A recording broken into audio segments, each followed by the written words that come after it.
How do you see this whole scenario? Look, this latest attack is basically one in a series of attacks that have started. This is one of the more audacious attacks that has caused so much of an uproar. But the Baloch freedom fighters have been launching attacks on targets which they've been picking up and have been achieving some remarkable success. So much so that senior political leaders in Pakistan, the Pakistan army will never admit it, but senior political leaders in Pakistan are now openly saying that the Pakistani state authority or the writ of the state has ceased to exist in virtually all of Baluchistan. And it's the militants and the freedom fighters who are actually dominating the security scene. So this attack is just the latest in the series of some pretty spectacular attacks that they have carried out in the past. So nothing, in that sense, nothing extraordinary about it. But yes, the attack in itself will really hurt the ego of the Pakistan army and will probably raise significant demands for some kind of a steamroller military operation against the Baloch, which we might see in the next few weeks, maybe even days. And also women and the child already been released. Yes, so look, one thing you have to give to the Baloch freedom fighters, I think they have been extremely chivalrous even in their attacks. Unlike the Pakistan army, or even for that matter, some of the Islamist groups who attack women, children, old people, people who are innocent, the Baloch are very, very particular about whom they hit, whom they attack. They can always be collateral damage, but they normally, there's been no case where they've been killing women and children, no case where they've been killing any elder person. So they have been very chivalrous in that count. I don't think anybody can say the same about the Pakistan army, which in its operations goes into the houses of the Baloch people, insults their women, beats up their children, catches hold of young men and even women, and arrests them without any legal process, tortures them, and in some cases has been responsible for the killing of young students. These are university-going students in Punjab or even in Baluchistan or in Sindh.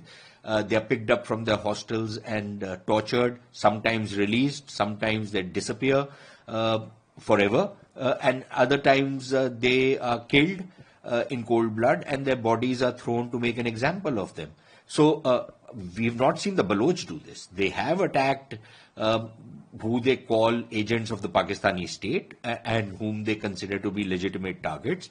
That sometimes includes the Punjabis who are settlers in Baluchistan, whom the Baloch consider to be agents of the Pakistan government.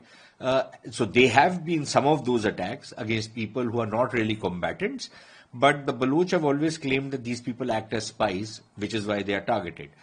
So that is the kind of nature of warfare that is taking place in Baluchistan right now. Pakistani military intervene, all hostages will be executed. I think the possibility that the Baloch might actually start executing all the hostages cannot be entirely written off.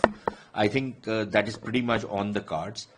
In part because of the kind of anger there is in Baluchistan among the Baloch rebel groups to the kind of high-handedness that the Pakistan army and the kind of operations that the Pakistan army has been conducting. Now, sometimes, these kind of threats are made that we will kill all the hostages if you don't, if you carry out any operation against us or if you don't meet our demands. But this could also be seen as some kind of a negotiating stance, to get some kind of negotiations going to get whatever people you want to release.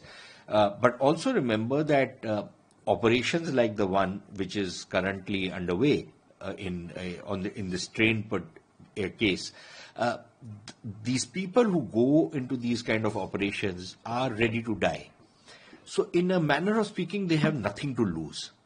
And if in the process of sacrificing their life for what they believe is the cause of independence of Baluchistan, they make a horrible example of the people who are their hostages and execute some of them or many of them or all of them. I wouldn't entirely rule that out, but we'll have to wait and see. Probably by tomorrow, the situation will become clearer. Corner for the Baluchistan, and what will be the consequences after this whole incident? Look, I think the Baloch are not looking for our sympathy or us having a soft corner. I think in India there is some smug satisfaction that the Pakistanis are getting a taste of their own medicine. The kind of butchery and the massacres and the killings and the rapes and the murders that Pakistanis and their proxies in Kashmir or even in Punjab for that matter have done, or the kind of bomb blasts which we have seen in places like Mumbai and other parts of India, all traced back to Pakistan. I don't think there will be any sympathy in any Indian. Of course, there are some Indians who will sympathize with the Pakistanis. They will side with the enemy anyways. But I think most Indians would not have any sympathy, will not shed any tear for the Pakistanis. Because like I said, this is just deserts which are being meted out to these guys. The kind of stuff they have done in India for almost 30 years, even longer, 40 years, is something that they deserve what they are getting. Now, what are the Pakistanis going to do in future? I would imagine that what is likely to happen, there are 2 or 3 options. One is that they continue doing what they are doing, but they're losing the plot, they're losing the game, and it's clearly not working, which means that, you set up a kind of a stooge political government, the head of which is a person who has been linked with death squads, who's seen as a puppet or a tout of the Pakistan army, who has become immensely wealthy because of the kind of stuff that the Pakistan army has done for him. So he speaks the Pakistan army's voice. That these kind of puppets are put in place in politics. They continue to carry out the kind of brutal operations they are doing against innocent Baloch. That could be one way that they will continue. The other option is that they will carry out a steamroller operation. They'll bring in the army in large numbers, carry out this operation. Basically, it's a kind of a scorched earth operation, razing villages, towns, killing people, in the hope that this will bring peace. I don't think it will, because I think it will only strengthen the independence movement in Baluchistan and give even more recruits than what the Baloch are already getting, the Baloch fighters are already getting. The third option is a political option, which is that the Pakistani state starts a process of reconciliation. But again, I don't expect the Punjabi Pakistani to be able to do that simply because they consider Baluchistan to be a colony. They'll keep saying our Baloch brothers and stuff like that, but essentially Baluchistan is treated like a colony by the Punjabis. So I don't see them taking the political route, also because it's a much more difficult path to take. And that means not interfering in politics in Baluchistan or for that matter anywhere else in Pakistan. And that the Pakistan army cannot ever agree to, simply because that you have a government in Islamabad which is a puppet government. These are people who won only a handful of seats, and yet they were given a majority in parliament. They have no legitimacy. There are Baloch leaders who have resigned from parliament saying that, look, elections or parliament have no meaning because everything out there is decided by the army. Now, if that is the kind of political approach Pakistan army is going to take, I think it's bound to fail.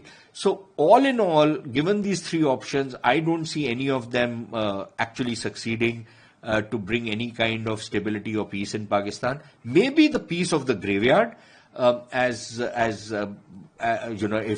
the Pakistan army carries out these brutal, all-encompassing kind of operations to butcher the Baloch, they might be able to restore peace for some time, but I don't think they have succeeded in the last 25 years. I don't think they're going to succeed anymore. So that is where we stand right now. I think the things are only going to get worse before they get better, if at all.